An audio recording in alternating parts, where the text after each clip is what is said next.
మన ప్రభువును ప్రియరక్షకుడైన యేసుక్రీస్తు ప్రశస్తమైన నామంలో ఈ రాత్రి శిలువ ధ్యాన ఆరాధన 16 రోజుల్లో ఉన్న ప్రతి ఒక్కరికి, వీక్షిస్తున్న ప్రతి ఒక్కరికి మా హృదయపూర్వక వందనాలు తెలియజేస్తూ ఉన్నాము. ఈరోజు మన అంశము క్రీస్తులో నూతన సృష్టి. క్రీస్తులో నూతన సృష్టి, న్యూ క్రియేషన్ ఇన్ క్రైస్ట్.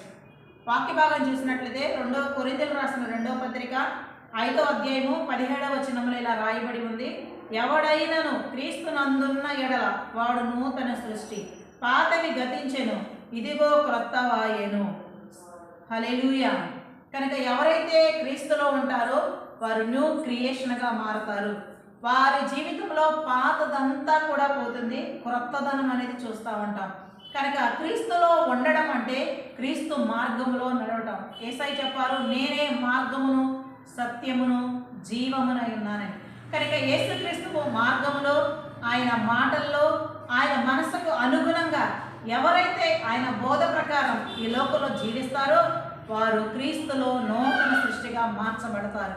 కనుక దేవుడు అలాంటి కృపను మనకు అనుగ్రహించును గాక. ఆమేన్.